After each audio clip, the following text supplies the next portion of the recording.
Hi, guys, and welcome. This is Jen Gaeta Siciliano, artist, memoir writer, bipolar psychiatric survivor, and your host of Not As Crazy As You Think podcast, the place that offers an alternative perspective on mental illness, highlighting creativity, non-conventional healing, and breaking on through to the other side. If you are ready for a new narrative on the mental realm that celebrates crazy and cool without penalty, then Not As Crazy As You Think is for you. Hello, this is Jen Gaeta Siciliano, your host of Not As Crazy As You Think podcast. I'm thrilled to announce that we have a very special guest today. Her name is Janet Werner, and I've come across her incredible work, and she's an incredible human being. She's the president of You Have My Word, LLC, since 1988, which is a corporate consulting firm specializing in large-scale system change. She's also the founder of a Meaningful Media That Matters in Mental Health project and the leader of a global team of mental health experts. Together, we are developing a docuseries, Breaking Open, Breaking Down, Breaking Through, and a mainstream feature movie called Calling God to the Witness Stand.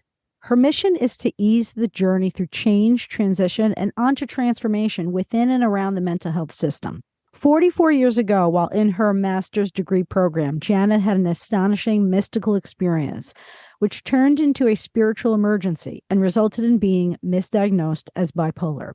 She was involuntarily hospitalized and required to take lithium against her will. 25 years later, in 2005, Janet had another spiritual awakening, which was immediately pathologized given the prejudice from her former diagnosis. She was again involuntarily hospitalized, misdiagnosed as bipolar, and coerced into medication against her will. She is now speaking out to raise awareness of the spiritual side of mental health, and specifically the DSM V code entitled Religious or Spiritual Problem. Along with her team, she is leading an initiative to include spiritual competency in the 988 first responder training. Janet is also partnering with her team to establish a coalition of religious and spiritual leaders in New Jersey for the purpose of including these resources in mental health crisis support and patient care when hospitalized. Janet, you're doing so much amazing work. I'm so happy to have come across your path, and look at this. Speaking of spiritual connections, it's 11/11 right now. Doesn't that mean something? Yes. For the viewers, 11/11 is a spiritual or holy spiritual number. Yes. I love it. Yes. I love it. Yes. Wow. Today's podcast is going to shine light on the spiritual side of mental health, and specifically the transformative experience that gets misdiagnosed. Yes. Janet, you have lived experience on this topic, but let's first talk about the work that you've done for over 3 decades. Yes. You've been an independent entrepreneur for 35 years. Can you tell us about your work and why you started your business in 1988? That's a great place to start, Jen. And I'm also going to confess, we did a prayer before we started this. So in 1988, I was working inside a pharmaceutical firm, which is now Merck. And I just got called. I knew it. It was August 3rd, 1988. It's like time to go. I've been in corporate, a few different corporations. Before that, I was a teacher. I also worked at Rutgers, but I was definitely called into corporate. But by 1988, it just was so clear. And I was married then. And it's like, oh, I'm going to leave my safe, cushy corporate income, and I'm going out on my own. It was a known. And I had been doing some really fun, inspiring work in the corporation where it was all about leadership alignment, authenticity, bringing teams together with truth, personal growth. And it was all very much tactical to help the corporation, to help, I guess, profits and the sustainability of the corporation. And yes, it was a pharmaceutical company, but I worked with people, individual people who, it was just amazing, who wanted the personal growth. And although I didn't use the term spiritual, we did spiritual work, to whatever extent people received it that way. So I was just gifted. And I think quite a few internal, external consultants also are.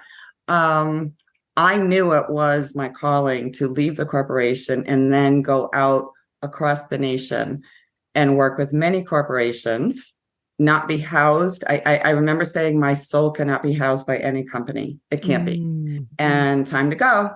And so I went out more on a calling, less on I have to have a business, more on a calling. And I was instantly in business. I quadrupled my income in 4 months of startup, which is not what people say happens in an entrepreneurial job. Done.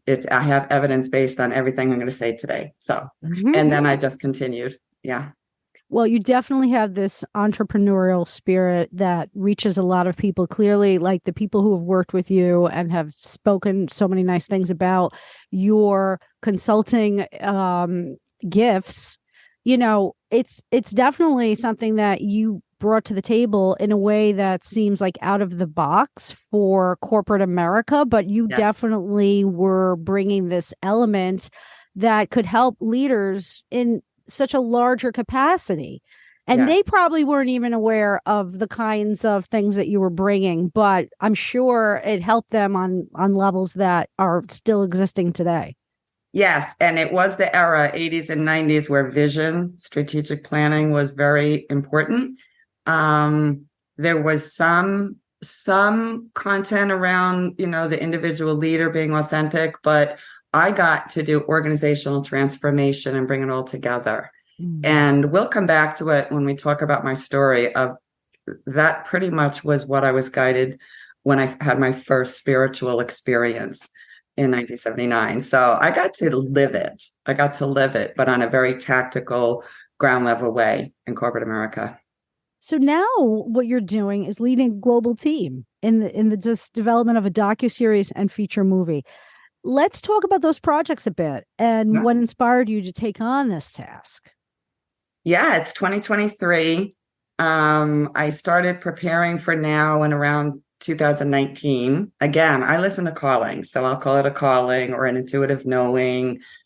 Again, the perspective is 43 years ago, I had a spiritual experience.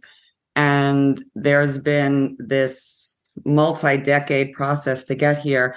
But in 2019, I found my way to say, I need to tell my story. And it's very practical. My spiritual story, very practical.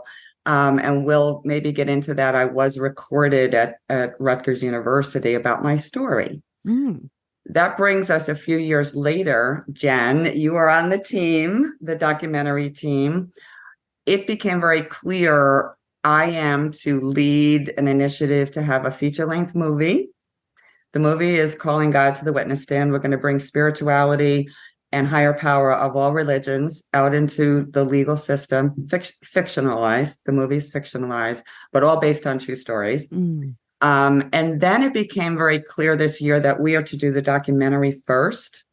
It just seemed we want more research-based. We want all the facts. Documentaries are very well received right now in the media. So you and I and 42 other people around the globe are mobilizing to get all the facts, all the research, all the lived experience together and document it so that we have that timeline of this content has been experienced for at least since the 70s and definitely before, but we're starting with the 70s and bringing a historical perspective to what some might call a spiritual awakening, what many of us know as a mental health crisis. And we want to bring it all together and say there are some solutions that the public doesn't know. And part of the solution is in the conversation, right? Yeah. It's not like we know. So we're going to put a series together so that it causes a conversation. Yeah. Let me just add here that this is how we kind of connected, because I was speaking a little bit about my own personal spiritual emergency on a podcast, and you had reached out. And it was like, when I got involved with the project, it was clear that so many people who have lived experience in this area we are connected in a very similar way. Our stories do overlap in so many ways. As you reached out more and more in building this team, and it's a global team, how have you seen these interactions and these similarities overlap? Are a lot of people coming to the table with a similar perspective on this spiritual emergency? So that's a yes and no. When we delve into the research, which we probably won't on this, Dr. Stanloff Groff, Dr. Lukoff, many, many others, they outline all the different types of spiritual experiences, spiritual emergencies. And that's just like, I'm going to call the academic version. We haven't even gotten into the religious spiritual leaders version, yet. And it covers a lot of different scenarios. Yeah. What we found is it does cover Eastern religions, Western religions. Mine was a Christian religion, very clearly. So there's a lot of differences. There are some similarities where the original experience has like a sense of unity, comfort, peace, an astonishing experience with whatever people call the higher power. I call it Holy Spirit. So there is a commonality. And then there's a difference between some who were pushed into the hospitalization medication route and misdiagnosed, and others who were able to sidestep that, primarily, I think, because either friends or family or professional colleagues were with them and they absolutely did not go into hospital. So that, to me, that's what we're going to show. Like, how did some of us get swooped into the hospitalization system and others were able to skirt it? And there's an answer. Yeah. There's a conversation. There's a conversation and respect of something that's so astonishing, abnormal, different, scary, that we can access right now. And I'll get into this later. I've been talking to some faith-based leaders that basically say, have the conversation. Yeah. In the crisis, have the conversation. And that's just normal human dignity. Right. And you're trying to cover a lot of bases here, which is really exciting because that's the bottom line. The conversation needs to be had. This spiritual experience then that you experience, let's get to that. Okay. How it started in 1979 when you were a college student. Tell us about what really happened to you. What was yours like? Yeah, and it's significant because, again, we can add research another time, but in the 20s, it is a research-based notion that college students or 20-somethings can have a spiritual awakening, right? We'll get into that, but I did. But there's this thing called, what was the precipitating factor? I was getting a divorce at a young age. And it was like against my values. Anyway, so once I decided that, and I started feeling the empowerment of the decision to get out of something dysfunctional, I started awakening, and it was lovely. Thank you, Lord. I started getting my moxie back. And so the short version is I am at the college. I am also a student development staff member, meaning I'm in charge of students. So I would say I was watched closely, like any professional in general would. And so the spiritual experience, one, I kept quiet because I thought it was so astonishing. How could I ever explain it? Two, I believe it became too much for my psyche to handle. And I started to get imbalanced. And so I was seen. And again, the short version is I was given the chance to either go home or go into Rutgers mental health behavioral unit. And I chose to go into Rutgers behavioral healthcare unit because I believed, I guess I was called. I just felt like I would have a chance to get back to college by going into there versus going home, where I believed my parents just wouldn't have understood it. I was in and out back into college, within a few weeks, finished my master's. And it was only because I knew it was a spiritual experience that I could navigate that and finish my college degree. Yeah, that's amazing because even as a young person, to have that faith in yourself and the understanding of the situation, your analysis of the situation, so many of us questioned it, because of the forced treatment. But you were able to stand on your 2 feet. Now, you were forcibly medicated. I was. And how long did that last? Were you on it for a while? So stage 1, stage 2, stage 3. Stage 1 is when I was put in the hospital and I was required to take that little pink pill, lithium. I prayed to God instantly, please do not let this medication take away my spiritual connection with you. That was my prayer. I walked through the hospital, don't necessarily have to go through it, but I was very functional in the 2 weeks there. When I came back, they had me on so many drugs, Wellbutrin and some others, I couldn't even speak. Yeah. And again, I'll save some of the story to later, but I said, I'm back at college. You're forcing me on all these drugs. I have to at least just one, like take all this other stuff away because I can't function. Right. I was maintained on lithium, and then I chose to lower my dose, a half a pill, a quarter a pill. And I was monitored by a psychiatrist because I was required at school as a staff member. And I knew they'd catch me because they had to check my blood. And my psychiatrist said, Janet, you are well below the therapeutic dose. And I said, I know. He says, and you're doing well. I said, I know.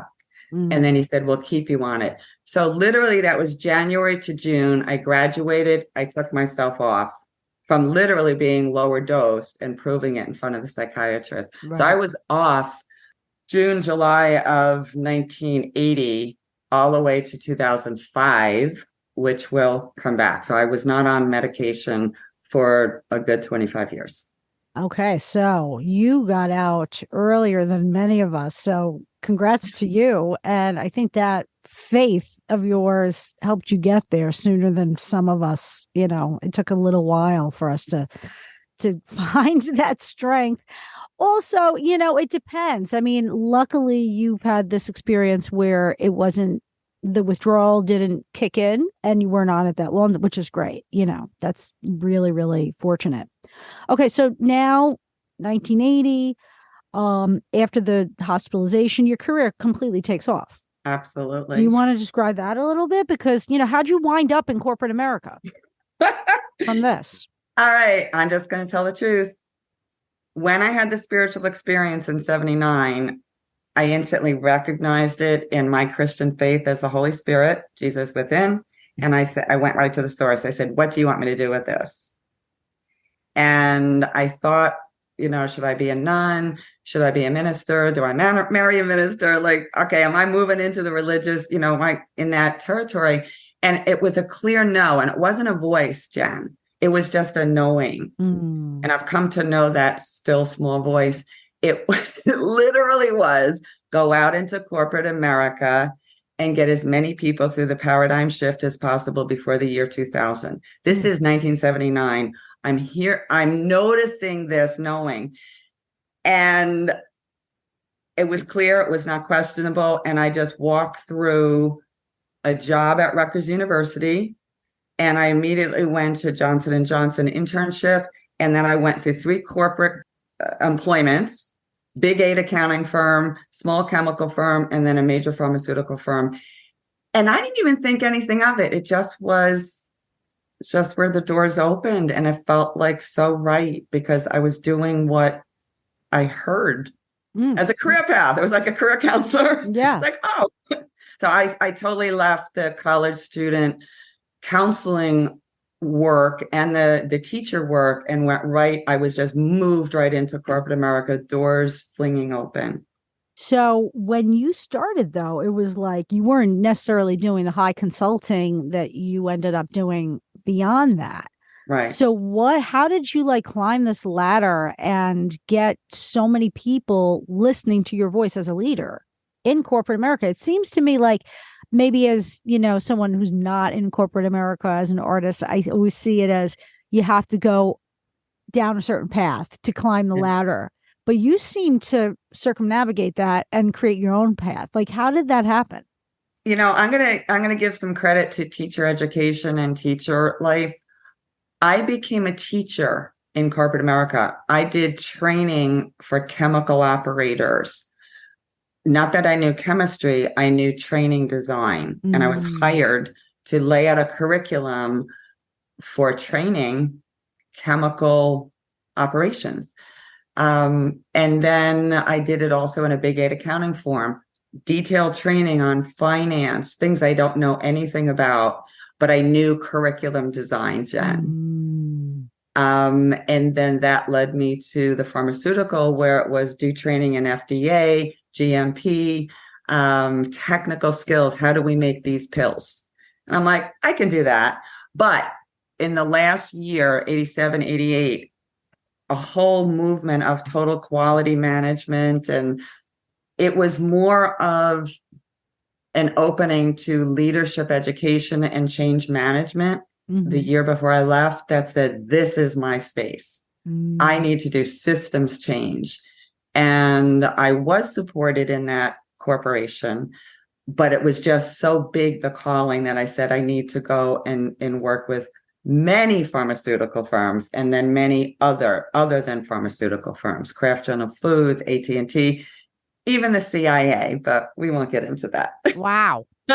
So you just took off with your entrepreneurial spirit and your, I guess, understanding of larger, overarching thematic solutions in this area that could be put into many different corporate settings. Yes. And people really took to it. I mean, I remember, us discussing some of the things that you did kind of focus on. And I love like the assumption checklist and, the focusing on the right thing and, the stop and pause. All of these things seem almost, they do, to me personally, seem like self-help and spiritual in nature. So people really were thriving with this leadership kind of development. Yes. Yeah. But it was also the trend in the consulting field or in the leadership change management field. I just happened to be moved into it early. So there's, just major trends were happening in the 90s. And I was escorted into it in 88. And it was under the training, development, coaching. I was doing stress management, meeting management, leadership, communications. It was all just like simple curricula. And then it evolved into major transformation. We need to transform our organization into a healthier workplace. And people might not know, pharmaceuticals, all the companies, many companies cared about that. And again, there were people in the pharmaceutical companies. And they wanted to know the science behind behavior change and how do we have a culture of high values. It's not that we fixed it all. We still have work to do, but it was definitely strategic planning. How do we move forward into the future? All that was, I was not trained in it except for being a teacher with curriculum, a master's degree in counseling with interpersonal relationships. And then the spiritual experience to me just opened up my mind that just says, we can do this. Yeah. I'm being shown large scale system change. And that is going to be where we bring it today. Why do I have confidence we can influence system change in the mental health? Because we did it in corporate America. Yeah.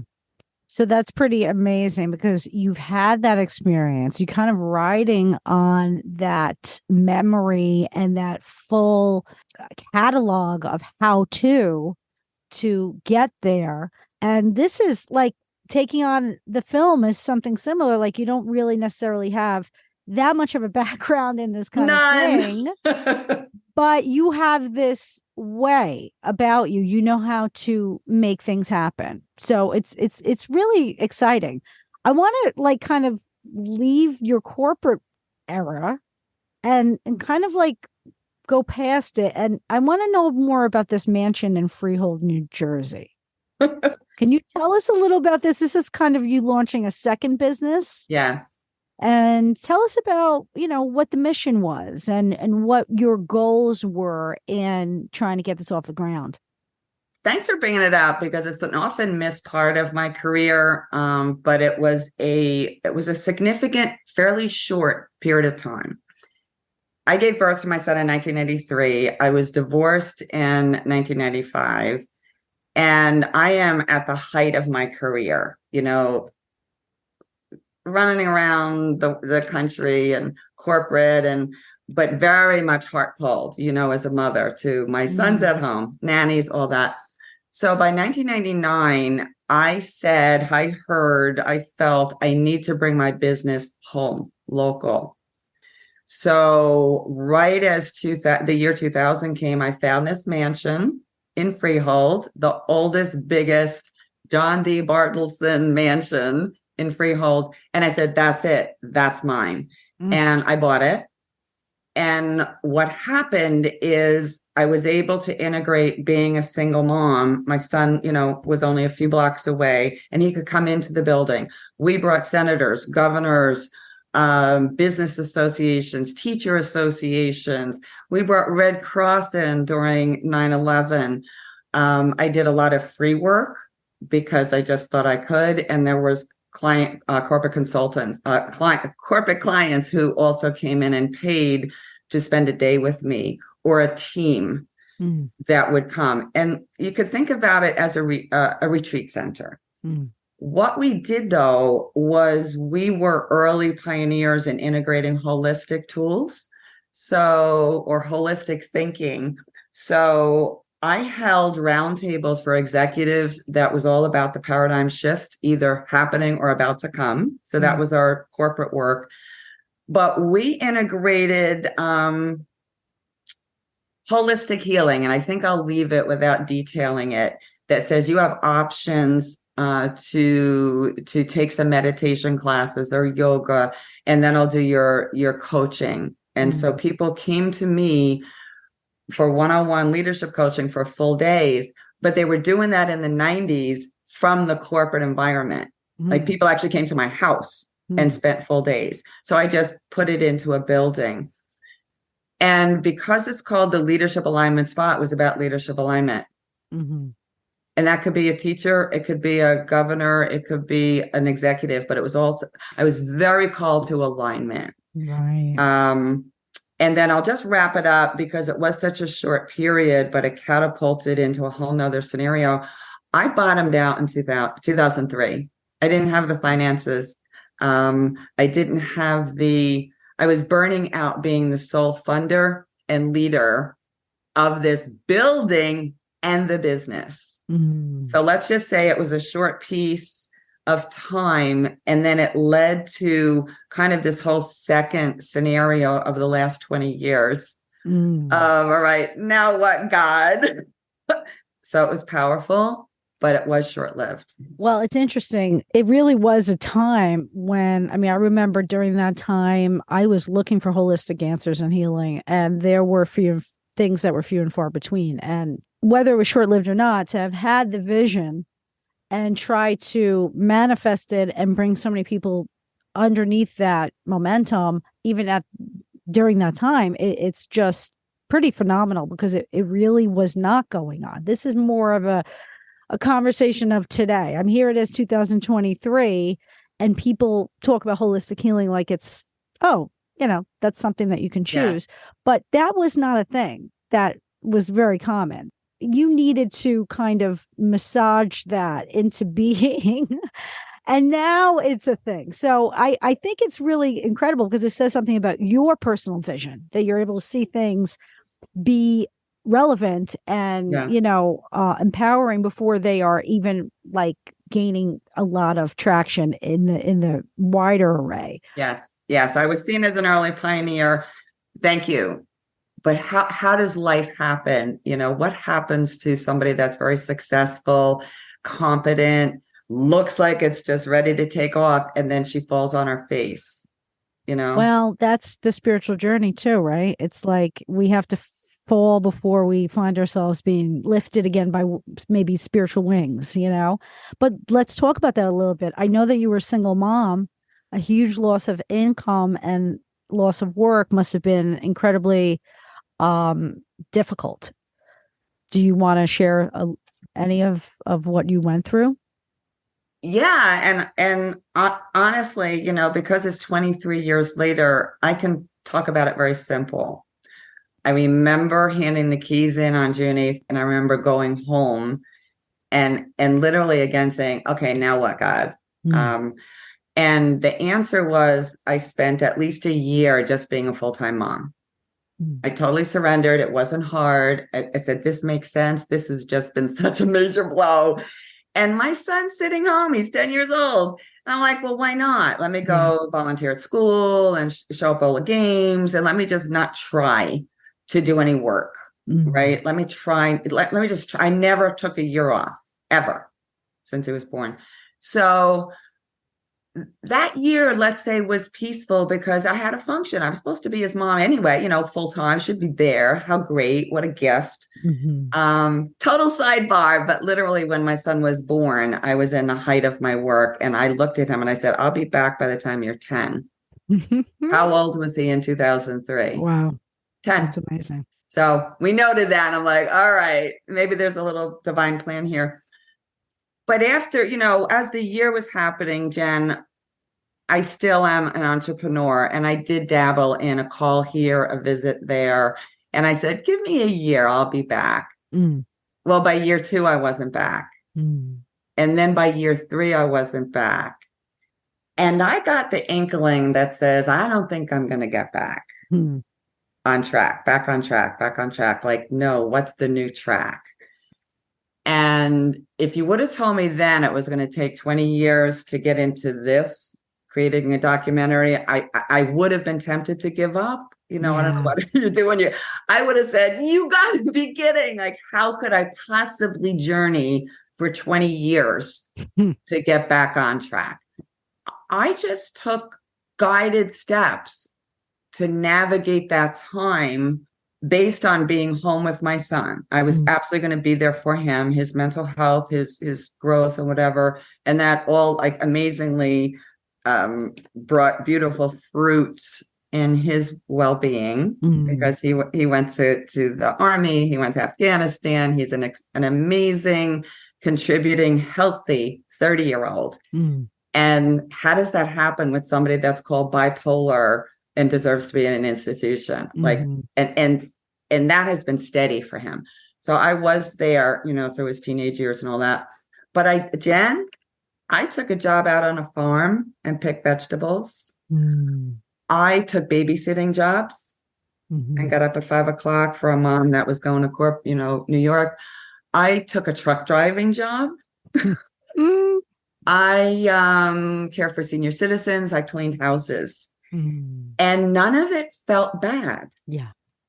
I'm just saying this was because I did try to apply to corporate jobs and consulting. Did I do a little bit? Yes, I did do a few corporate, jobs where I went out of my jeans and put my suit on. I actually did it, but not enough to fill up a whole week. So short version is behind the scenes. I had my hands in the dirt and little baby diapers and then the calling came again in like 2019 that says time to speak, because I was pretty much quiet about my story, both the business failure and the spiritual experience. So 2005, there was a thing that occurred on Wall Street. And I'd love to hear more about that because why were you presenting to financial investors on Wall Street and what happened to really, it was the impetus of everything that followed thereafter. Yes. So it's kind of fun to go back because we just said what I did for 20 years, right? But right in the middle of this, at the 2-year mark of my business failure, it's 2005. And I'm like, I'm on my way back. I'm actually going to get back into corporate and business and income producing.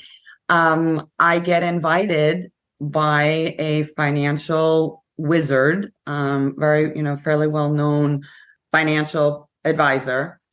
And I actually try to get another woman to present on Wall Street because she's doing a Broadway show on her craziness of being bipolar, but real, So I'm like, oh, this has to get a great show. Let's get her on. I love supporting people, right? Mm-hmm. She backs out at the last minute. And I said, well, I'll take your place. So I wasn't supposed to be the speaker. Hmm. And just a few months before I started waking up, and some of this is important, we'll come back to at some point. I was called a few months before to write my whole story about the 1979 experience. Write it all out. Tell the truth. Don't publish it. Don't tell anybody. Just write it, right? I do have to say I was published in Australia in the Spiritual Emergence Network. So I was brave enough to let it go to Australia, not the United States. So, I noticed this awakening and I'm like, all right, maybe I'm not supposed to go back to court, but I'm supposed to tell my story. I publish it. It's in Australia. And then certain synchronicities happen that I meet this woman, Wambui, and I get her to present on Wall Street. And then I take her place, June 17th, 2005. And I'm watching myself as a normal human being just coming back to life. That's basically how I would say it. Feeling empowered again, feeling more confident, having hidden away for a year or so. So I think we're all back on track going forward.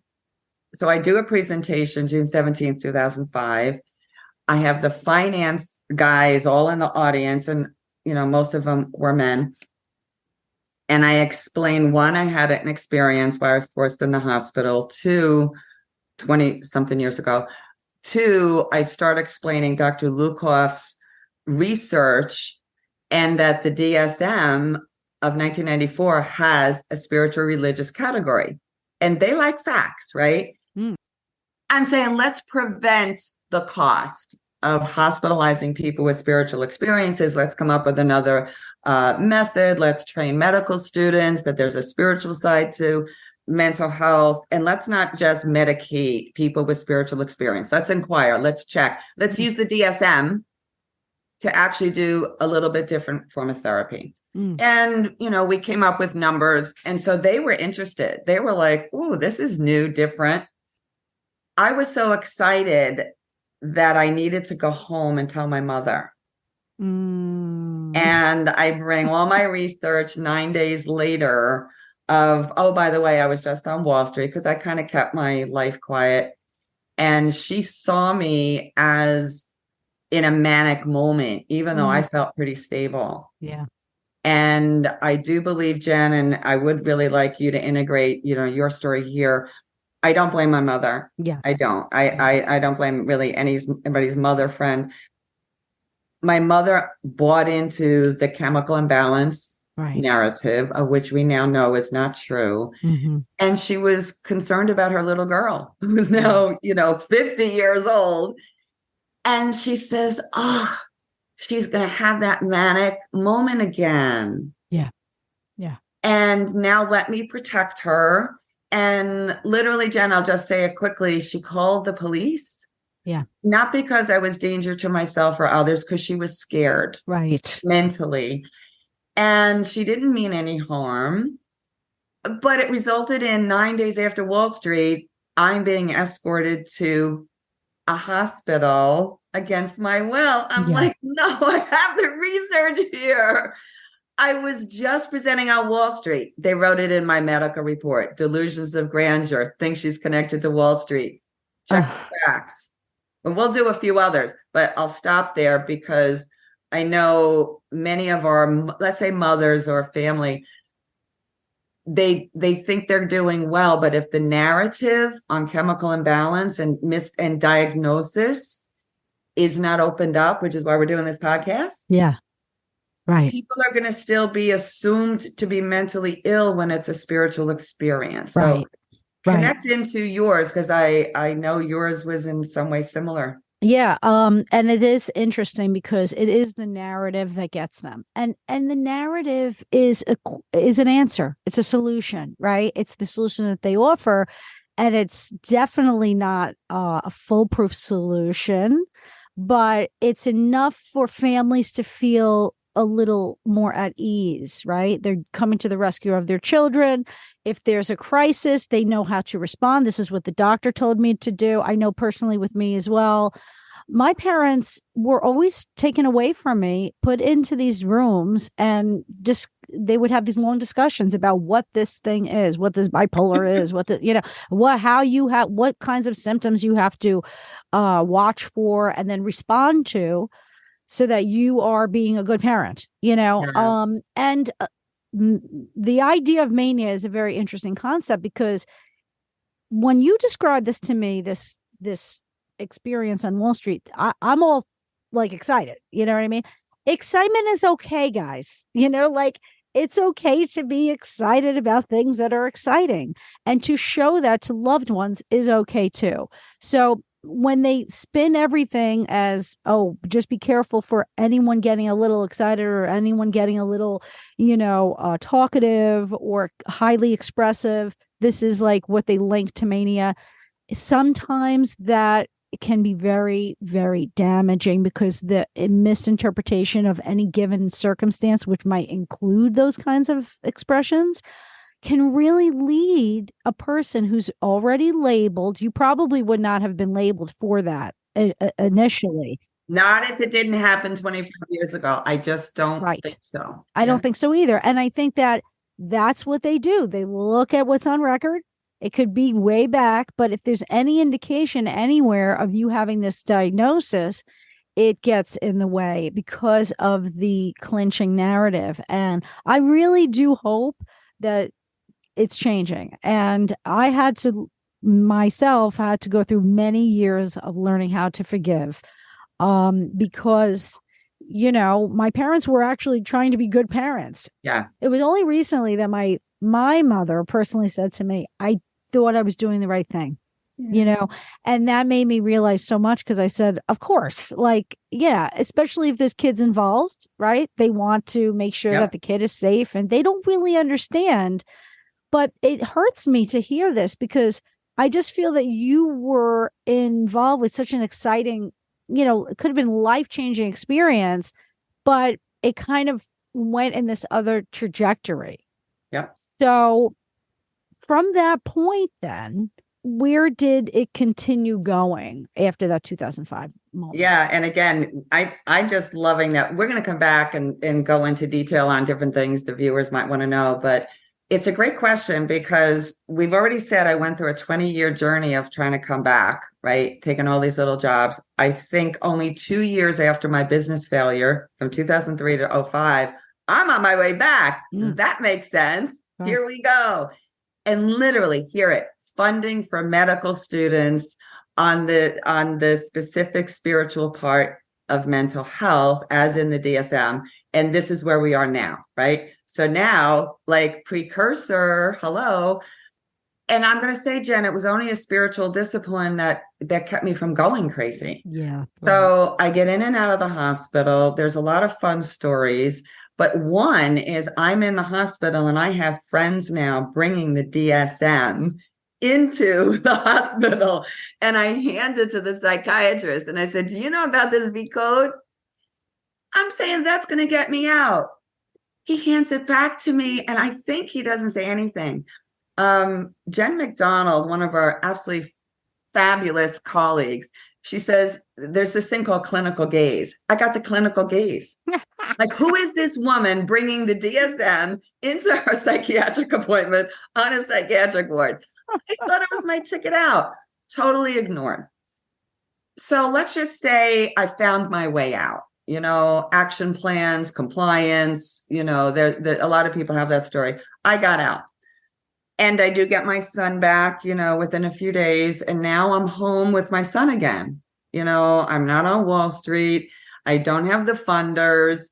In general, why would a finance guy fund me on this great presentation when I just got swept into the hospital? Yeah. So let's just say, the irony that kind of like dropped. I wrote letters to congressmen and senators and all kinds of people, the governor, and I didn't really get much response. So I felt like an advocate. we're going to use those letters in our documentary because we'll talk to some of them now, what is it, 15, 18 years later. Yeah. But the last meeting was, I asked for a meeting with the CEO of the hospital who hospitalized me. Mm-hmm. And I did get a meeting and I was in his office. So 6 months later, I'm back in a suit meeting with the CEO of the hospital who kept me against my will. I bring again the DSM V code, spiritual and religious experience. I put it in front of him. I say, is your staff trained in this V code? And it wound up, he asked me for a proposal. I put a training proposal together, and then he ignored me. Mm. And let's just say he eventually, I don't know, was replaced. And so I almost thought I almost thought we were doing it. Yeah. January of 2006. And I had a business colleague who accompanied me. So I was making sure I have some checks and balances. I have a business colleague. We went, it's documented. But by then, Jen, I was worn out. Yes. I was like, I can't fight this. So that's where we pick up. I did 6 months of advocacy. I also did acupuncture to help heal myself from the meds and all that. Also off drugs, went instant cold turkey, no lithium. And I just did certain healing things. But one thing I did, because I said, God, what do you want me to do here? I'm home again. And literally the language, postcards from home. It came into my head, not a voice, but postcards from home. I'm like, that has a nice ring to it. And it was, Jen, I swear it was a similar experience of COVID time because I was isolated. Yeah. I'm like, I feel ostracized. I'm home. And what if I can communicate to people from my home to yours, from my heart to yours? And I started creating what you now have seen as postcards from home. Which is a terrific set of postcards that have all of these wonderful phrases that you would love to hear and on any given day. Like, I celebrate you, like so many like cool things. And I understand that recently people have gotten wind of this in New Jersey and they've been requesting more like orders of these cards. Yes. And so it's coming. It's like literally 20 years ago, this was begun, and now it still has life. And in fact, it probably is going to have even more life with the people who are interested in this right now. I think so. If you want, I can actually walk over here and get some cards. You want me to get cards? Yes, why not? So Jen, thank you for caring. Aww. I do have a lot of respect for you. Aww. And you, Jen, and all your work, you make the world a better place. Oh, I love these. And there's so many, right? How many do you have? We have about 25 different versions. That's great. We work with nonprofit organizations to get donations, then they pay to print them, and we actually wind up giving to nonprofits samples, to use, because it has it has research behind it that carrying cards can help be a part of preventing suicide in veteran populations. So we can say it can be part of mental health in all populations. Yes. So one artistic way to get my voice out right after the hospital was creating these cards, and we're using them now in the mental health system.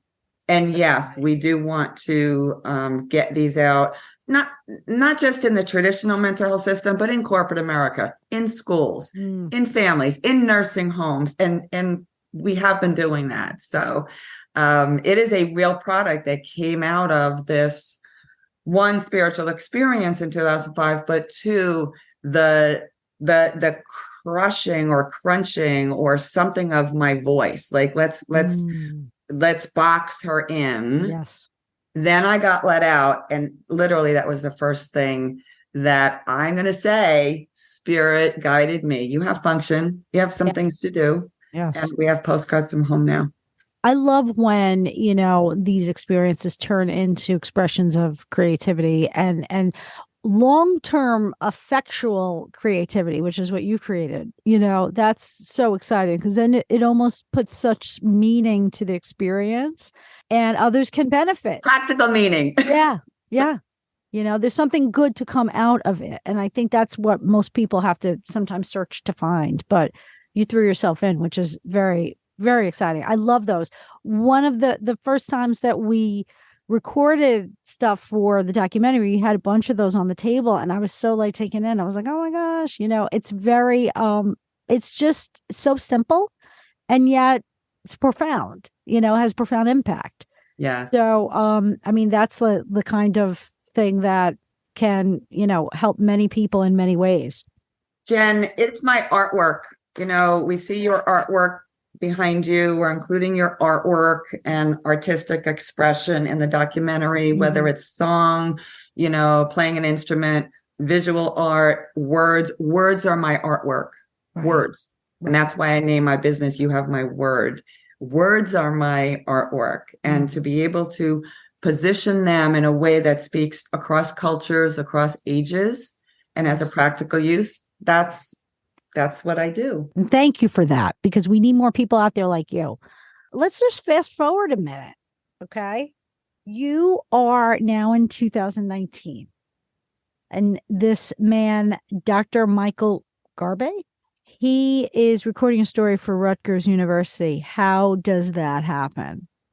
What made you stand out to this man and want to hear this story? Fun question, because it's like this, if we actually look this on paper, we're going to see, for me, what I know as God, Holy Spirit, like I get this whisper, I get this notion that says, go do this. So in 2004, it's go write your story. Okay. It didn't say go publish your story. It says go write it. Good. Done. So in 2019, I don't know, it was something like come out or start investigating or start stepping into the mental health system or something.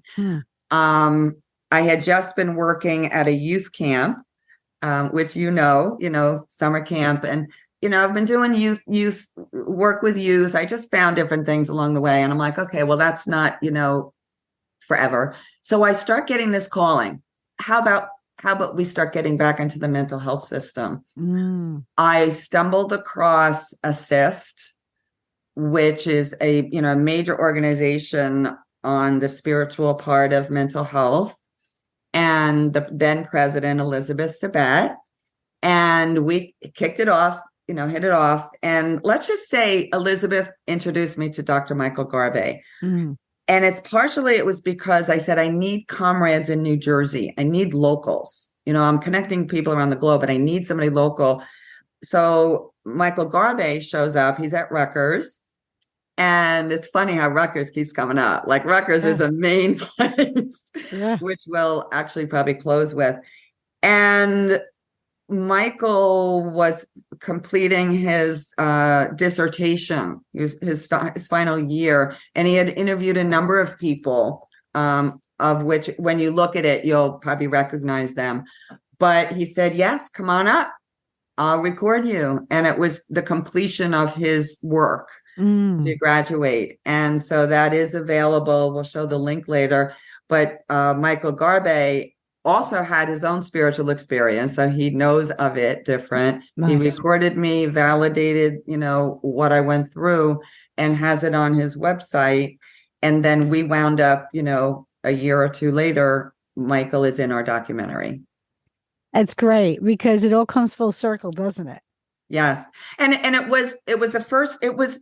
was time for me to start speaking public. I knew I was going to be on the web, but I didn't think anybody'd find me. So I said, all right, let me step out and at least allow my voice to be on the web, and definitely not promoting it, but we are now promoting it along with many, many people's stories. That was the beginning. It's exciting because, 2019 is when I published my personal story on Mad in America. And it was the first time that I was able to really speak about it with larger audience, perhaps running into it. I was talking a lot about it on my blog and on my social media platforms and stuff like that. But when you first do decide to put words behind your narrative to make, to share the meaning of your narrative so that it actually dignifies your experience, because it can be an undignified experience, and then you're searching for years as to like why it happened and what meaning it has in your life, and there's always this like spiritual thread that you're trying to listen to this guidance. This must have been for you a real changing, like a turning point where Yes, you saw that there was this new opening on the horizon. absolutely. It felt like go time. This is Yeah. go time. You know, Yeah. I whatever it was, 10, 15 years ago, I'm published in Australia. Nobody really knows it's in Australia. That's all right. Now I'm actually on the web, but because I watch synchronicities and connections, I'm like, I'm being brought in by Rutgers Mm. or a student at Rutgers. It has to mean something. And it gave me Yeah. some confidence. And Jen, I'll just say that mark, one, it was very clear. I just knew it would be okay. I'm going to come out. And that's when I actually started pulling together the beginning documentary team. Let's make Mm. sure we write correctly. Let's make sure we start documenting the story and the research. So the decision then was to make sure we're including professionals in this. Mm. There's thousands and thousands, maybe millions, but I wanted to have professionals in this to show the credibility that people have made something of their lives, gotten PhDs, masters, launched businesses, and they were hospitalized 1, 2, 3, 4, 5, 6, some of them up to 7 times. Mm-hmm. I was only 2. Mm-hmm. But what I like to show is there's a purpose to it. It's not like people are just Looney Tunes, Mm-hmm. and med them and whatever. They have to be on drugs and live an unfulfilled life. That narrative is horrible. Yeah. But we have proven it, So that gave me, especially since Dr. Michael Garbe had his own spiritual experience. So high comfort. Yeah. And then all of a sudden I started being introduced to other PhD academics who had a spiritual experience. And now we're starting to make practical meaning out of it. Yeah. Right. And that brought us to here. It brought us to 2023, where we now have a very strong global team, but we're also working very locally, one on the East Coast and then very specifically in New Jersey. So you have this movie and the documentary going on concurrently, but it looks as though this is a movement that you are kind of having an umbrella over as you're organizing all this stuff. Yes. And are people finding you as well? I know that you're very active in reaching out to many people on, all these different facets of the project, but now people are finding you. Starting, and we haven't done much PR. That's about to launch in 2024. Mm-hmm. Certainly in the spiritual and religious areas, whenever you come into contact with the leadership of these areas where they are involved with mental health and spiritual crisis situations, they seem to be wanting to connect with you at this point. By stepping out and getting on the road and at conferences and meetings, there's a high comfort, Jen, from my corporate experience. I love being out in organizations and conferences, and I haven't really been that active, but it's a natural space for me to put on a suit and engage. And I just want to circle back to the language of it's a movement. One of our teammates coined it or started to say, this is more than a movie, it's a movement. That was about a year ago. And we are now into the movement part of the movie. We're still recording, we're still stepping through editing and putting promos together and looking to get finance and supporters. But the movement has captured us. Yeah. And very specifically in New Jersey, and very specifically because of current events. And I get excited, with these current events because, again, my consulting way or my mission way is I want to fill a gap. I want to provide solutions, or I want to assist with solutions when things happen out in public. So New Jersey and other states, but we're focusing on New Jersey. We just had a law signed for 2 years that extends hospitalization. So I wake up and say, well, we need to go and address this. We can't fight it, but now let's look at how can we serve the people who are hospitalized. Our psychiatric team is partnering with organizations on what's the standard of care in those first 24 hours. Yeah. Because you and I know we did not get the standard of care. Right. We got shoved in a room. Right. So we're actually going to do practical things given the law. There's 988 rolling out across the country, and we want to add the spiritual competency to that screening process and invite spiritual and religious leaders, faith-based leaders, to be part of that care team. Yeah, and I want to stop here for a second because I'm going to have these links in the show description. Particularly, there's a couple things that you did recently, some live YouTube videos. One was with the 988 hotline people, and there were a lot of people in who were in the professional landscape who would deal with being the first responder of that call. Yeah. One of them is Ernie Stevens, who is the Deputy Division Director, Law Enforcement. He's a retired police officer in Texas, was also involved in the mental health rollout in Texas for de-escalation. And now he's working with a nationwide rollout of 988. Mm-hmm. And 988, for those people who don't know, is basically the new suggested hotline for suicide prevention that circumvents the police so that they're not the first responders and other people are responding to the calls. And there are lots and issues, it's not running perfectly, but it was a great, what I loved about this space that you held for these people, these professionals who are in this. And by the way, let me just say this one last thing. He's the main subject. Ernie Stevens is the main subject of this award-winning HBO documentary film, Ernie and Joe, Crisis Cops, which is really cool because he does have a very ready presence that it just makes you trust him. Which, sometimes people, when they're worried about the cops invading their space, isn't the case. But I right away felt that he was just like one of the good guys, Yes. And what was also interesting is there's so many other people on this panel that when you started bringing up that these are sometimes spiritual emergencies that they witness on this when they first get this crisis call, it was like everyone started opening up. And then this was very recent. It was this year, only a couple of months ago. And for me, sitting there and watching it, it was, again, the realization that this conversation absolutely needs to be had with people who are professionally responding to these calls. He said he wants training.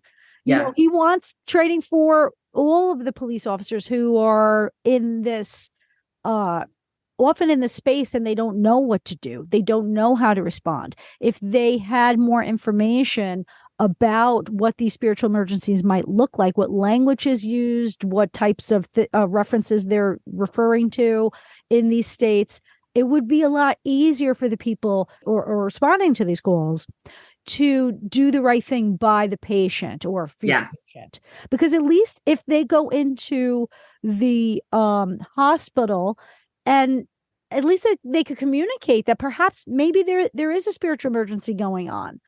But we can't get there unless that training is had. So I loved what you did with bringing somehow all of this out. Or everyone started joining in and saying, yes, I had something that I can relate to this. And it was great. I don't think there's anything out there like that. So I'm definitely going to put a nice link in so that people can take a view of that. And I appreciate you for holding space for that team. Thank you. There were a few things that came out of it, and Jen, we'll talk about the next one. We're going to do another 980 in October. But from that one, we announced that there is a spiritual side to crisis, and it's specifically in the DSM. So people started realizing it's not a thought, it's a reality. Right. Two, there are de-escalation strategies, and part of it is what Ernie does, and Ernie and Joe. Stop and talk, stop and listen, de-escalate, don't catastrophize whatever is going on. And then three, we have some executives from New Jersey, CSPNJ, Collaborative Support Network of New Jersey, sharing there are peer respites. You don't always have to go into the hospital. We want some of these 980 calls being dispatched to the peer respites in New Jersey, of which we have 3. We are looking to have one in every county. They are around the nation, but the public doesn't know about it. If your mother, my mother, knew about the peer respite, let's say maybe they would have said, oh, let's see if that's an option. Mm-hmm. One, the cost is lower or nothing. Mm-hmm. And it's not a locked facility, and it is staffed by trained professionals. Jen, there's an answer. One, conversing with the person and the family to de-escalate. 2, oh, let's look at potential peer respites. What are we doing in October? 3, would you like clergy in here with you and your family right now? Is there a special religion you have? I'm going to stop there because that's going forward. Inclusion of faith-based leaders into the crisis response team. Well, this is interesting because I know that you have a few players working on the documentary who are on the inside of the psychiatric institution.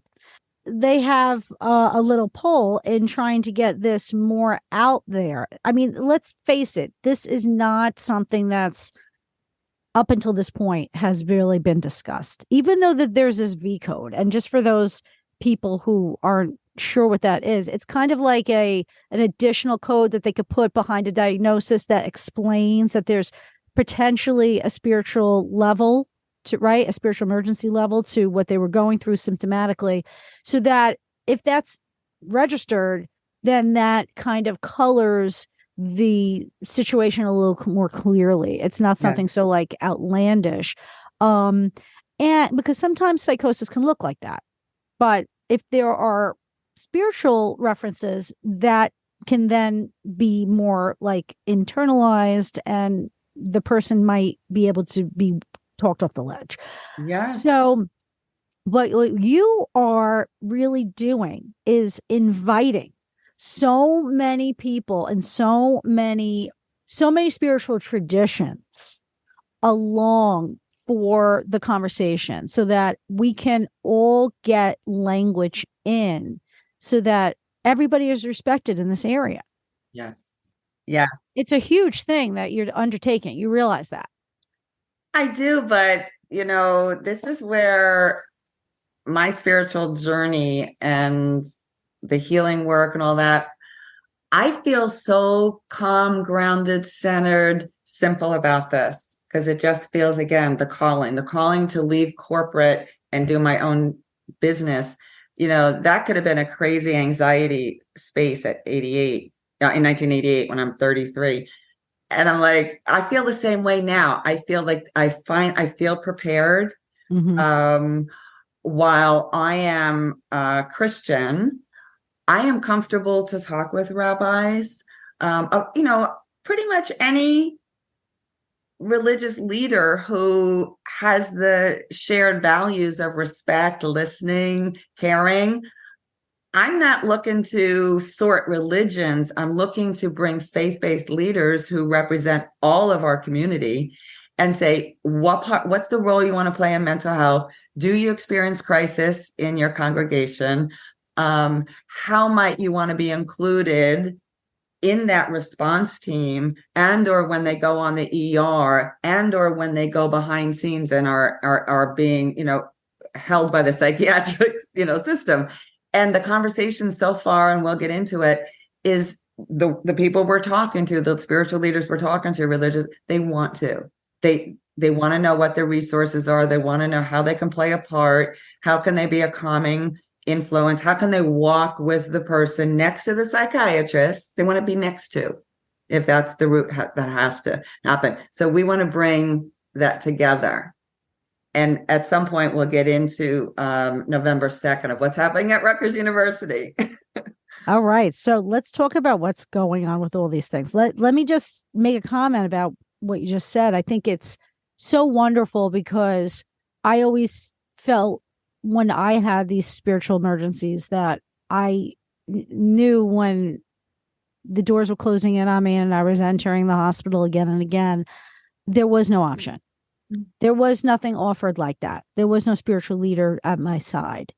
And I would have loved to have had that option because it would have just de-escalated so many things. And also they have the language that a person needs when they're in that state. You know, when you were talking about clinical language, it's not spiritually based. I mean, it's highly pathology charged.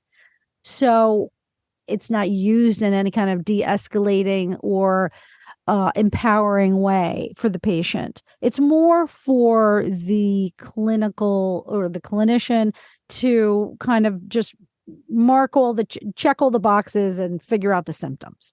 Yeah. But what's really needed is the human aspect, you know, what connects us to our souls. And that's what a lot of these things are. They're deep soul issues. So I'm thrilled that you are taking this on. You know, I'm a huge fan. And I'm committed to you taking this on and continuing down this path. It seems as though this original experience back in 79 is truly like everything that you went through and any kind of guidance that you had once had. It looks as though it's manifesting now in this coming full circle. Yeah, full circle to because I remember in 79, like, do you want me to be a nun? I wasn't Catholic, but you know, whatever. Do I need to be near that religious, you know, institution? And as we said, no, but right now to have open arms when I'm calling certain religious leaders, pastors, ministers, rabbis, and I'm getting a yes, let's talk. Yes, I want to show up at some of these meetings. Yes, I want to be involved. Because Jen, there's nuances we don't even know about, you know, about chaplains. There are chaplains in the hospital, but did you and I see a chaplain on the psych ward? No. Right. And I found out because they're not trained to be there. But how wonderful to be able to be visited. If we were in that lock ward, to be visited by a chaplain. I know. You know, my mother, when she was in the hospital for COVID, she got visited by a chaplain. I thank the chaplain. We don't get that. It's like and so there's training that we want to propose for chaplains because they don't get that. And we do. And so it's not that hard. Like they actually exist in the hospital outside those locked doors. Let them into the psych ward, train them, and it will bring great comfort. I bet people will get out faster. And we'll save the taxpayers something. Yeah. You know, give some comfort. Anyway, we can get into what goes on in the hospital at another one. What a simple answer. Yeah, it's a great restructuring, you know, of resources properly so that, you know, it can be better utilized for the patient. Yes. So, you know, our various religious leaders, and I'm going to stay right now in New Jersey, but we can definitely expand this. We're going to keep talking one-on-one and find out what are the needs and how can we mobilize to positively impact patient outcomes, prevention of hospitalization, shortening of it, and also the walk after, right? You and I get let out. Who's walking with us? Well, these faith-based leaders, you know, want to help them reintegrate. And so this all got stimulated by Rutgers University Medical School in Newark is hosting an annual conference, and it's called Urban Mental Health, but it's all about spirituality. Right. It's about, we have medical people, we have academicians presenting a full curriculum, a full day on various spiritual topics. This is the one on November 2nd? Yes. Okay, great. Yes. Great. And what I noticed is the audience listed, as most conferences do, it's medical students and healthcare professionals. It doesn't say religious leaders. We're bringing religious leaders as paid registrants, and we're going to host a roundtable at the end of the conference to have the religious leader perspective of what just happened here, where medicine is trying to get a handle on the spiritual part. Jen, that's our dream. You know, your experience was the 90s, mine was 70s. Like did we ever dream this could happen? The medical school is sponsoring a conference around the spiritual side, you know, and it might be research-based. I mean, of course it's going to be research-based, but we're going to host a roundtable to talk about it and then to continue talking about it after the conference. It is a little shocking because it almost feels, but see, okay, so let me just say this is where, you know, the personhood of Janet comes into play, because you have the vision, you're holding that structure. It's not going to happen on its own, and it didn't happen on its own. You are definitely leading the way, and you know, and that's why I thank you for it, because it sounds so simple, and you think of it as being so simple because it's part of what makes you up, and how you can filter your experience and everything that you know to be true. But you know, we're working against a framework that's frankly not. It doesn't allow for that conversation. So for you to introduce it on this level, I don't know if everybody understands how profoundly new that is. So this is why this documentary is going to rock. Oh, the documentary, right. It's more than a movement. It's a movie. That's right. Yeah, because there's other things like this. The movie aspect is interesting too, because we're going to really highlight the main character around your life, and we're really going to see a lot of what you've gone through. And I think bringing it to life in that way is going to be remarkable, because you can take some liberties with it as well, because it's fiction based. Well, I shouldn't say it's real, it's reality based, but there's fictional things that might occur. Yes, we'll get the language, and are you going to put the links? The movie, feature-length mainstream movie, is called Calling God to the Witness Stand, right? So that's what we call the movie. And that is based in a courtroom, a court case, and the court case is fictionalized, in my case. Right. My character is played by an actress. We don't know who yet, but her name is Anna Biltmore. So it's not Janet Ware, it's Anna Biltmore. She's a character. And it is based on true life story. And we have a court case that happens 2 years after I was hospitalized, forced. And I'm like, no, I decided to take this to court. I didn't, but we do in the movie. So we want to bring all the psych rights legalese out about what could happen in a court of law, what laws were really on the books. What was there any precedent about the V code from 1994? Especially, you know, there's so much. So we want to bring all legal information out. Interesting is we have team members who are in litigation. Yeah. They are bringing court cases either based on wrongful hospitalization, forced meds, or not understanding the spiritual side. So it's happening right now. Yeah.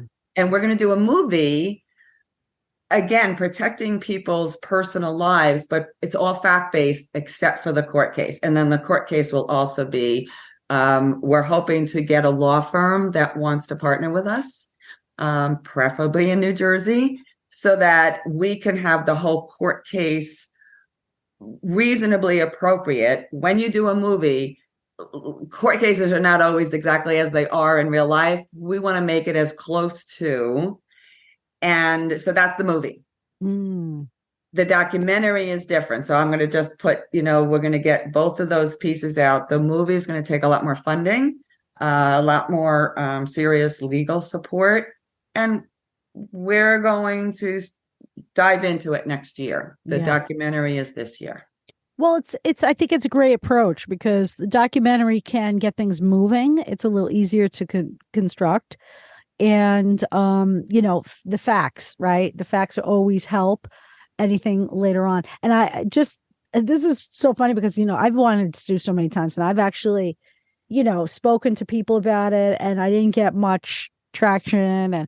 And let me just mention this too. You have this great this other live on YouTube with Jim Gottstein, who is a lawyer who's involved with being on the team, and Rob Wypon, who's an author that talks a lot about these kinds of cases.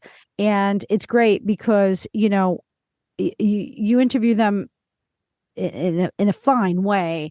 They definitely were able to bring to light a lot of these issues, and just being one of those people that have been wrongfully accused and all this nonsense and thrown in what I consider jail. Yeah, we were incarcerated. We were incarcerated. I think of this as it's like a fantasy. You know what I mean? Like, it's the perfect fantasy for all of these people who wanted to sue during that time period too, who might not have been able to. And there weren't that many people winning these lawsuits. So many lawyers didn't want to take these things on. So I think it's a really interesting way to present this, using some case it's based on, like your own, and just what if scenario. Wouldn't it be interesting if this person was to win this case, Yes. and what would happen therefore after? It's a great setup. Yeah, I believe there's a case that we will win, and we'll have to wait till next year. But I want to connect some dots again on how easy some solutions are and how easy it is to shut off those solutions. So I'm in the hospital in 2005, and the intake nurse is, do you know why you're here? Do you know why you're here? So I eventually say, I'm here to make a movie.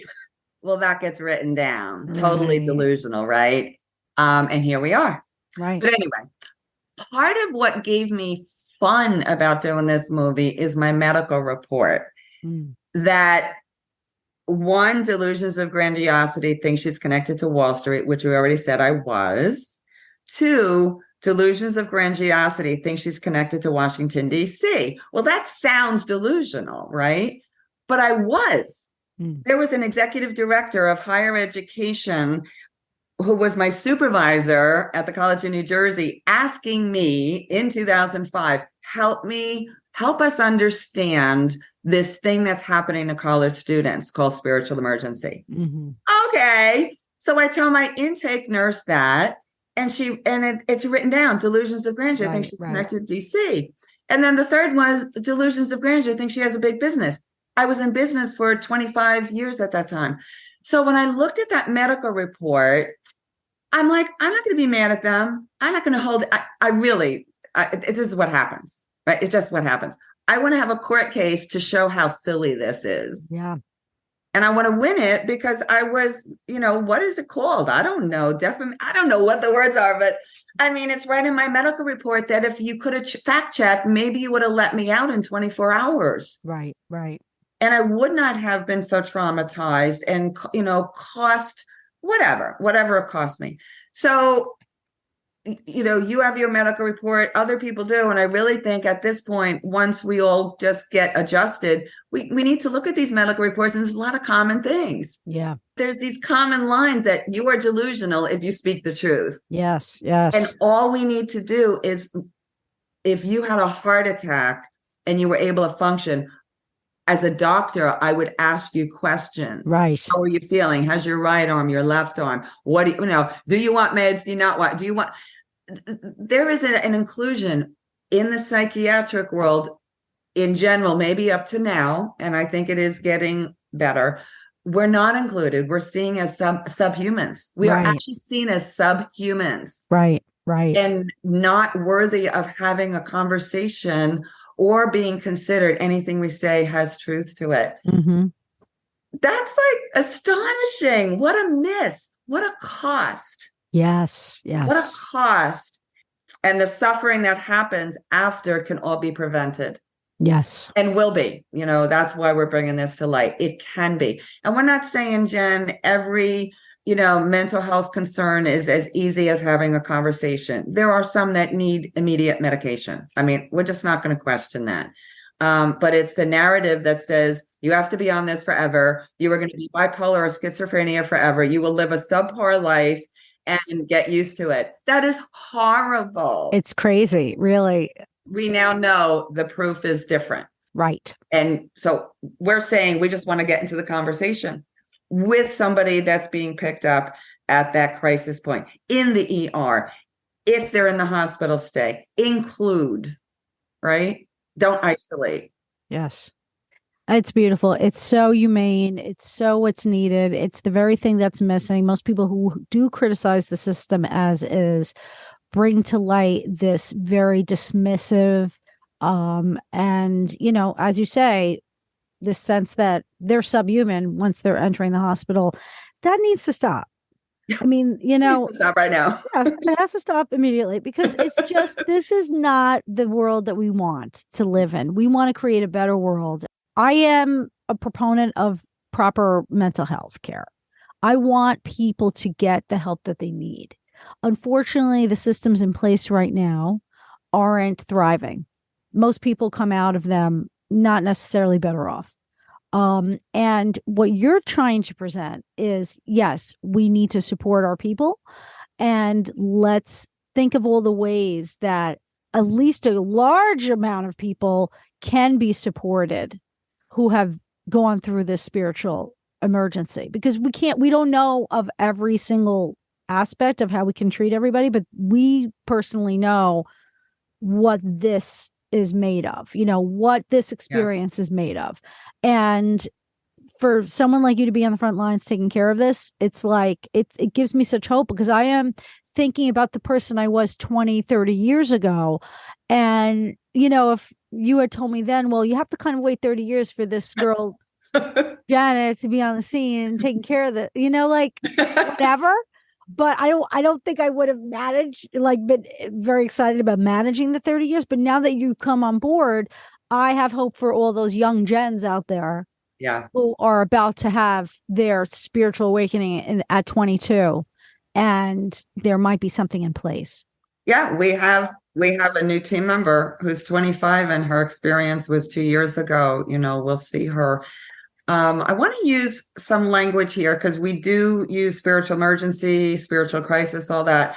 I want to even simplify it, that the amount of stories I've read, hundreds, and spoke with, let's say it never even mentions spiritual crisis. It's just a mental health crisis, right?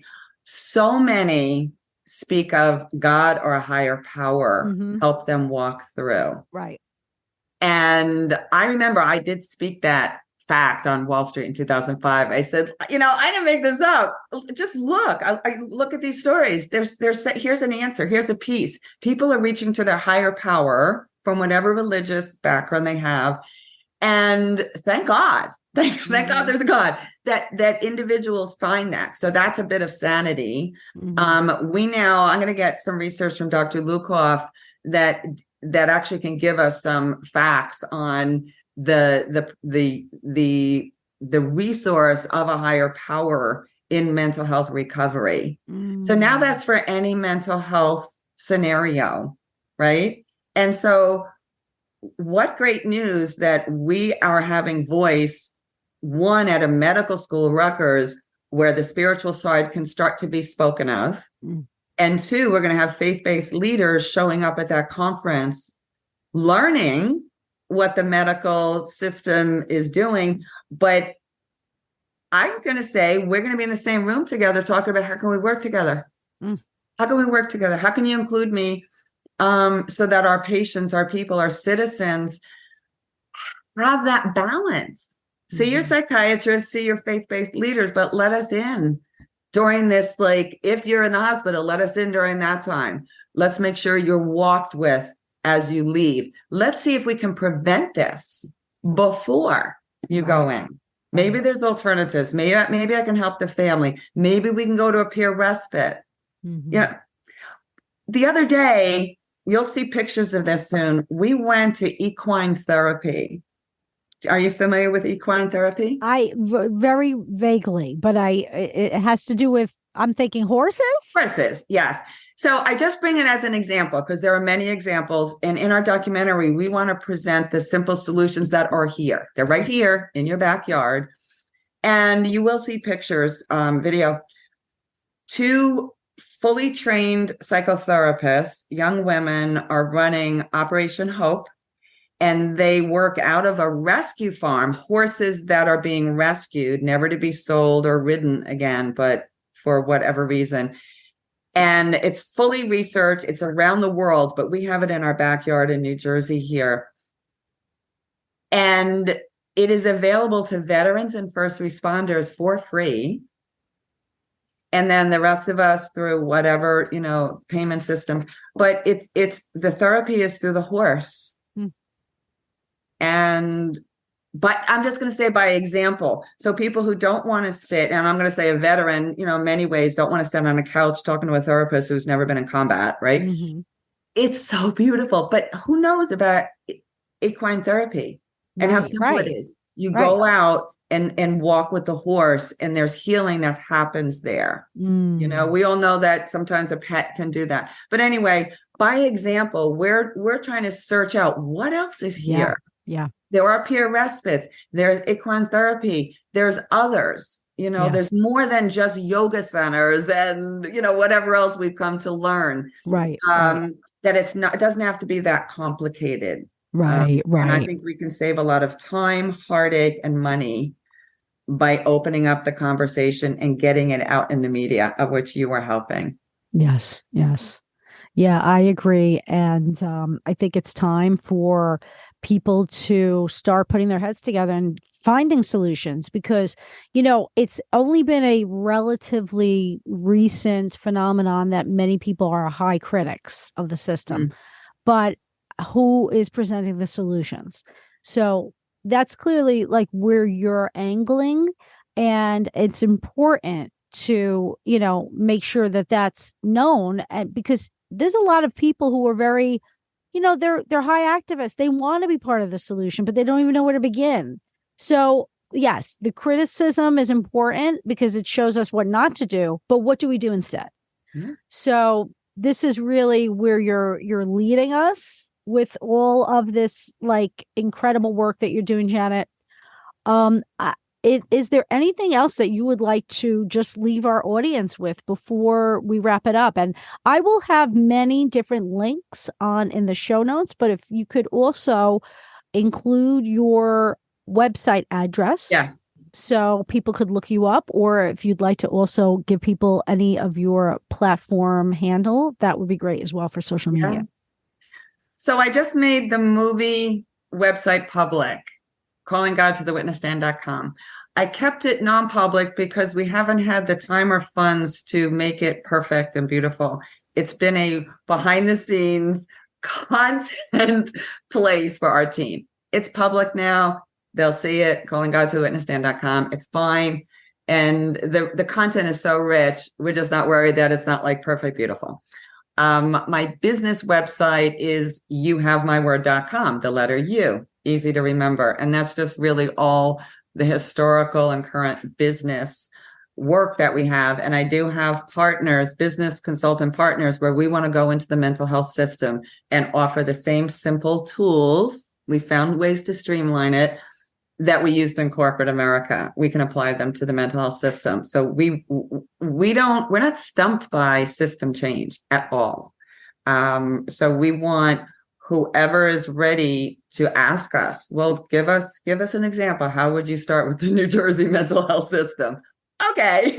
I would actually imagine bringing in not just all the mental health agencies and government, but pharmaceutical firms, and the psych and the medical schools and insurance companies. And let's just get in a room and given the consulting expertise that we have, we facilitate conversation and ideas come up. And anyway, there's a method of system transformation that we get everybody in the room. We will figure out answers. Keep all these people outside of the room and stay in your own corner. we're going to feel like it's a fight or it's a problem. It's an opportunity, and time is now. Wow. We are responding to current events, and we've talked about it. If we're back at the documentary and movie, we are doing it behind the scenes, and we are using some live events and podcasts to share. We have fabulous professional team members, who are going to step by step make this happen. We do need funding, and we're going to figure. I'm not an expert there. We do need funding. We would take philanthropists. We will take investors, and we have an investor system of, return on investment. So that's absolutely open. We are partnering with the New Jersey Film Commission. And so we are going to get more and more sophisticated with the film producers that we're working with. Kind of a fun thing. Netflix has landed here at Fort Monmouth. We hope to partner with Netflix at some point, right? So I'm going to say funding, law firm support, and pharmaceutical firms that I used to work with, come on back and let's talk, because how astonishing to get a pharmaceutical firm in on this system, right? Yeah, that would be interesting. People look at me and say, you're crazy. I'm like, oh no, absolutely. Well, there's got to be a reason why you worked under that wing, right? I worked in most pharmaceutical firms in New Jersey and across the country. So, they're human beings. Yeah. They're not, every single person is not driven by the bottom line. I believe that there is opening in the human spirit, in human consciousness, in executive management that says, I think we need to get into a conversation. Let's not be the bad guy. But there's a chance to be the good guy. Well, again, having you in the facilitator corner, doing this with the experience that you have, this is how it can be done. I think one of the reasons why it hasn't been done yet is because who's had your experience? Yeah, full pharmaceutical engagement, many major corporations. I just have to give this a little example. It's because of the market. Consumers are asking for lower dosages, or how do I wean off of this? What better place than a pharmaceutical firm with their ability to do clinical trials and be a hero? Yeah. We decided we're going to do better with our consumers want lower doses. Well, let's try lower than therapeutic doses and prove that blah, blah, blah. Or let's start looking at, all right, we got money for these months or years, but now let's help them get off it. Yeah. I think that's possible. It is possible because it's already being done in the UK with the tapering strips. Yeah. That went into effect, I think, last year. New American companies can completely grow in this area, or at least substitute maybe some of their income, right? I mean, you're still going to have plenty of people that are utilizing them. So it's definitely a worthwhile thing. Yeah, I'm going to go to the good side of humanity and the good side of corporate. I just do. It's easier to work with. Energy flows. I'm just working that side of it and inviting in the whole system. And I see us having some breakthrough results not too far down the road. I love you on the team. This is exciting. Well, I'm thrilled to be part of the team. And it's just been a very interesting road, that having had a lot of conversations with you about where your vision is and where this is going, I have a lot of faith in the project. And I believe that this needs to be done here and now. It's a pregnant time. People are wanting this birth. Okay. So on so many levels and so many different ways. So I love how all these aspects are coming together in this very brand new way. And I really believe in your voice and your vision. So thank you, Janet, for this endeavor of yours and having the courage to bring forth this new narrative. Thank you. And thank you, Jen, for, establishing your podcast, because I'm not going to. I like leaning into what others are doing. And yes, I think we spoke of maybe doing another one. I do want to get on podcasts and use this as one of the platforms to inform. We want to inform, educate, mobilize, and make a difference. So thank you for your part too. Thank you. Thanks for listening to Not As Crazy As You Think, and don't forget to subscribe to my YouTube channel. And remember, mental health is attainable for anyone, especially those labeled with mental illness. Until next time, peace out.